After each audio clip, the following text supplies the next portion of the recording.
March 4th, 1944. 27,000 feet above Berlin, Germany. The cold is the first thing that hits you. Minus 40 degrees inside the unpressurized cockpit of the B-17 Flying Fortress Thunder Queen. Frost clings to every metal surface, breath freezes on oxygen masks, and the four Wright Cyclone engines roar like thunder that never stops. First Lieutenant James "Jimmy" Callahan, 24-year-old pilot from Des Moines, Iowa, grips the yoke with gloved hands, eyes scanning the instrument panel through a thin layer of ice. The needle on the artificial horizon wavers, the altimeter steady at 27,000. Below, a thick undercast hides the target, but the flak is already coming up, black bursts blooming like deadly flowers in the sky. You could almost feel the vibration through the airframe, the way the fortress shudders when a shell detonates close enough to rattle the teeth. The intercom crackles. "Flak at 12 o'clock high, Lieutenant. It's thick today." That's Lieutenant Bob Harlan, the bombardier, voice steady but tight. The formation, 36 forts from the 381st Bomb Group, flies in a tight combat box, wings overlapping, gunners alert. But no formation is tight enough against the wall of steel the Luftwaffe throws up over the Reich. This is mission number 25 for Callahan. The Big B, Berlin, was supposed to be the one that broke the 8th Air Force. Today, it's just another deep penetration, another roll of the dice with 30 seconds over the target, 10 hours of flying, and odds that say only 1 in 3 crews will finish their tour. The flak intensifies. Shrapnel pings off the fuselage like hail on a tin roof. A shell explodes 50 yards starboard, too close. The plane lurches and Callahan corrects instinctively. "Hold her steady, boys. We're going in." The bomb run begins. Harlan calls the adjustments over the intercom. 10 degrees left. Steady. Bombs away. The fortress lightens as 6,000 pounds of incendiaries and high explosive drop toward the unseen city below. Now the worst part, the turn off target, the long ride home with fighters waiting. And they come. Messerschmitt 109s and Focke-Wulfs streak through the formation, cannons flashing. Tracers stitch the sky. Callahan's co-pilot, Second Lieutenant Ed Tex Ramirez, spots one peeling off toward them. "Bandit, 3 o'clock low, Lieutenant." The top turret gunner opens up, the ball turret below answering with its twin 50s. The fortress rocks as hits register, metal tearing, glass shattering. A 20-millimeter cannon shell punches through the nose, ripping past Harlan's head. Blood sprays across the Norden bomb site. "Bob's hit," someone yells. Callahan glances back. Harlan slumps, clutching his side, but still conscious. "Keep flying the damn plane," Harlan gasps. "I got the bombs out." The formation scatters. Callahan pushes the throttles forward, diving slightly to gain speed, then pulling up into a cloud bank. German fighters press the attack. The waist gunners report 2 109s on their tail. A burst rakes the left wing, fuel lines severed, number 2 engine coughing smoke. The prop windmills, feathered in seconds. The fortress yaws hard left. Callahan fights the controls, trimming, compensating. Number 2 out, we're losing altitude. The intercom fills with damage reports. Tail gunner wounded, radio out, oxygen system leaking. The plane drops to 24,000 feet, then 22,000. Fighters swarm like sharks. One makes a head-on pass, cannons blazing. The chin turret gunner meets it, 50s chattering. The 109 explodes in a fireball, but not before a shell tears into the cockpit. Glass shatters. Callahan feels hot metal graze his thigh, but the pain is distant, adrenaline burning it away. They limp westward, formation long gone. The navigator, bleeding from a head wound, still plots the course home. England in 4 hours if we hold this heading. 4 hours, and eternity at 150 knots, with one engine out and fighters everywhere. Another attack. A W-4190 rolls in from above, rockets streaking.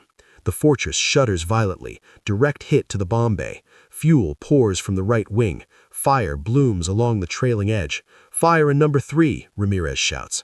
Callahan yanks the fire extinguisher handle. Nothing. The blaze grows. The crew prepares for bailout. Parachutes strapped, positions checked. Callahan holds the controls, fighting to keep the wings level. If we can't put it out, we jump on my order. But the fortress is stubborn. The Queen holds together. They cross the channel at 10,000 feet, smoke trailing. Callahan lines up for the emergency field at Rattlesden. Gear down, flaps full, one engine feathered, fire still licking the wing. The runway rushes up. Touchdown hard. Tires screech. The left gear collapses. The B-17 slews, then grinds to a halt in the mud, flames licking higher. Fire trucks roar out. Crew piles out, coughing, bleeding.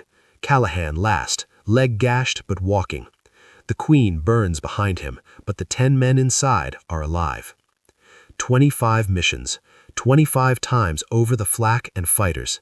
Callahan finished his tour that day, but the memories, the cold, the noise, the friends lost, never left. This is the untold tale of one pilot who flew the most dangerous missions over Germany, a story of steel, courage, and the thin line between life and fire in the skies of the Third Reich. March 4th, 1944. 27,000 feet above the Reich capital. The bomb run is on. First Lieutenant Jimmy Callahan keeps the Thunder Queen straight and level, fighting the yoke as Flak rocks the fortress like a giant fist. The sky is alive with black puffs, 88mm shells timed to burst at their altitude, shrapnel tearing through aluminum like paper. Each explosion sends a shockwave that rattles the teeth, the plane bucking as if kicked by an invisible boot. You can almost hear the metallic ping, ping, ping as fragments punch holes in the fuselage. The nose is a blizzard of shattered plexiglass. Bombardier Bob Harlan, blood soaking his flight jacket from a grazing wound, still peers through the Norden sight, calling corrections in a calm voice that belies the pain. 2 degrees right, steady, bombs away. The bomb bay doors grind open, a rush of freezing air floods the compartment. The 500-pounders and incendiaries tumble out in sequence, the plane lifting as 6,000 pounds of death drop toward Berlin. For those eternal 30 seconds over the target, the B-17 is a sitting duck, no evasive maneuvers, just straight and true for accuracy. The flak thickens to a wall. A shell detonates directly under the right wing. Number 3 engine coughs. Oil pressure drops. Smoke trails behind. Callahan feathers the prop instantly, the blades windmilling uselessly. The fortress yaws hard, threatening to spin. He trims, compensates with rudder, keeps her flying. Number 3 out. We're heavy on the left. Intercom chatter explodes. Bandits at 6 o'clock high, 109s coming in fast. Top turret engaging. The twin .50s roar overhead. The ball turret gunner below spins his turret, tracers arcing into the gray sky. A Messerschmitt 109 streaks past, cannons flashing, hits rake the tail, vertical stabilizer shredded, elevator cable snapping. The plane pitches nose down. Callahan hauls back on the yoke, muscles burning against the controls. Co-pilot Tex Ramirez helps, both men straining. The fortress levels, barely. Another fighter rolls in from above, rockets streaking. One rocket slams into the bomb bay doors, the explosion ripping open the compartment. Fuel lines sever, gasoline pouring out, igniting along the trailing edge. Fire blooms bright orange against the cold blue sky. Fire on the right wing, the waist gunner yells. It's spreading. Callahan glances at the wing, flames licking toward the number 4 engine. He yanks the fire bottle handles. CO2 floods the nacelles, but the blaze holds. The crew knows the drill. If the wing burns through, the fortress folds like paper and spins in. They turn off target, diving for cloud cover. Altitude bleeds. 25,000, 24,000. Fighters press harder, sensing a wounded bird. The radio is dead, static only. Oxygen masks fog with frost and fear. The navigator, bleeding from a shrapnel cut, plots the emergency heading homeward. 4 hours to England. 1 engine out, fire raging, controls sluggish. Callahan looks at his crew through the shattered cockpit. faces pale, eyes wide. "We're going home, boys. Hold on." But the fire grows, and the fighters aren't done yet. The fire on the right wing spreads like a living thing, orange tongues licking along the trailing edge toward the number 4 engine. First Lieutenant Jimmy Callahan feels the heat through the cockpit floor, the acrid smell of burning aluminum and hydraulic fluid filling the shattered nose. The Thunder Queen is bleeding, fuel streaming from severed lines, one engine feathered, controls heavy and unresponsive. Altitude 18,000 feet and dropping. Speed barely 140 knots. England still 3 hours away. Callahan glances at co-pilot Tex Ramirez, face pale, hands steady on the throttles. "We can't put it out. Prep for bailout." The order comes calm, but the words hang heavy. The crew knows what it means.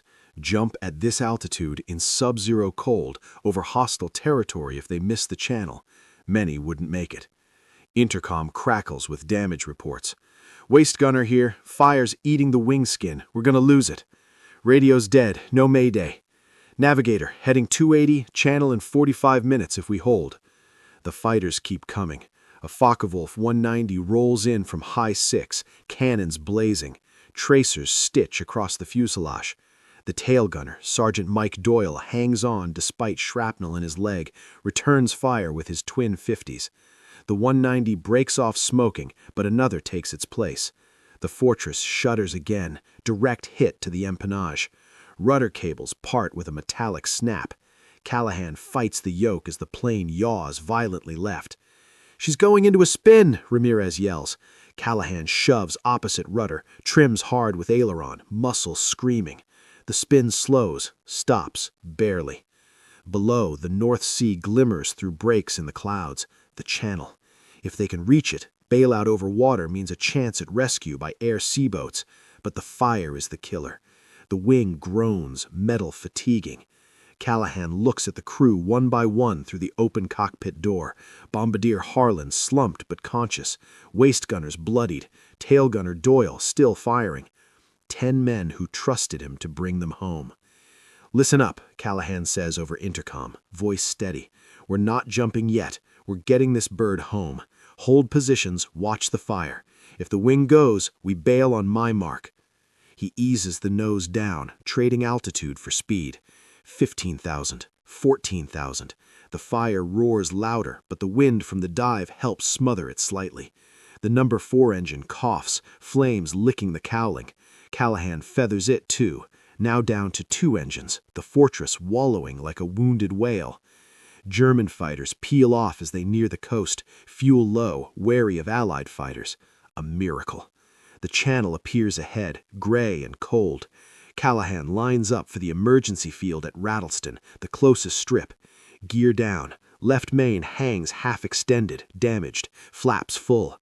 The runway rushes up too fast. Touchdown. The plane slams hard, bounces, then the left gear collapses. Sparks fly as the wing scrapes concrete. The Fortress slews sideways, skidding across the grass into the mud. Flames roar higher. Fire trucks scream out, foam spraying. The crew piles out, coughing, bleeding, alive. Callahan is last, leg gashed, limping but walking. He turns back to watch the Queen burn, flames consuming the wings that carried them through hell. 25 missions, the tour complete, but the war isn't over for him, not yet. The memories, the cold, the flak, the fire would follow him home. But on that day, over the most dangerous skies in Europe, the crew of the Thunder Queen proved why they called it the Flying Fortress. The mud of Rattleston Airfield steams under the foam from the fire trucks as the Thunder Queen finally burns out. First Lieutenant Jimmy Callahan stands a safe distance away, leg throbbing from the shrapnel wound, watching the skeleton of his Fortress collapse in on itself. The firelight flickers across the faces of his crew, 9 other men who walked away from what should have been their funeral pyre. They are silent now, the adrenaline crash leaving them hollow-eyed and trembling.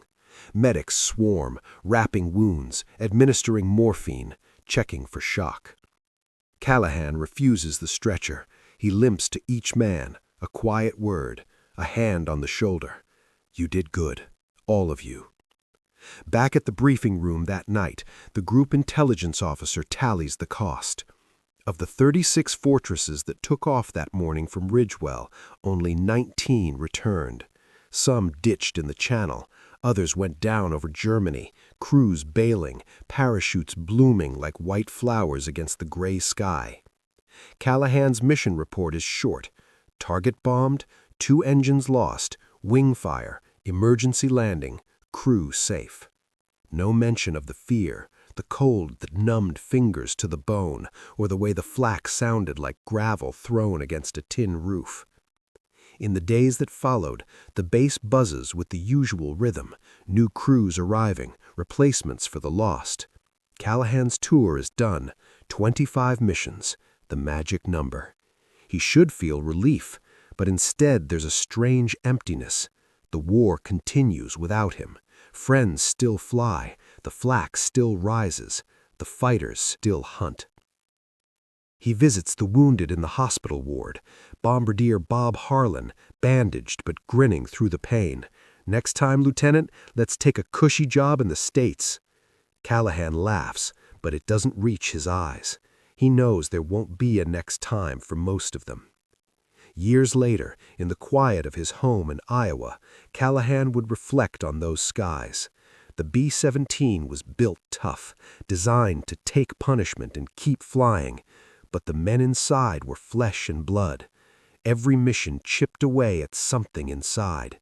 The cold at altitude that froze oxygen masks to faces, the flak that could turn a man into mist in an instant, the fighters that came out of the sun like wolves. He kept a small photo in his wallet, the crew of the Thunder Queen, posed in front of their plane before the big Berlin run. 10 young faces smiling, arms around shoulders. Only 9 came back whole. The 8th Air Force lost over 26,000 men in the skies over Europe, more than any other U.S. command. Callahan was one of the lucky ones. He lived to tell the tale. But on quiet nights, when the wind howled like engines in the distance, he'd still hear the flak, feel the yoke in his hands, and wonder about the boys who didn't make it home. This is the untold tale of the most dangerous missions over Germany, not just of steel and fire, but of the men who flew them, ordinary Americans who climbed into the cold blue and faced the storm so the world could see tomorrow.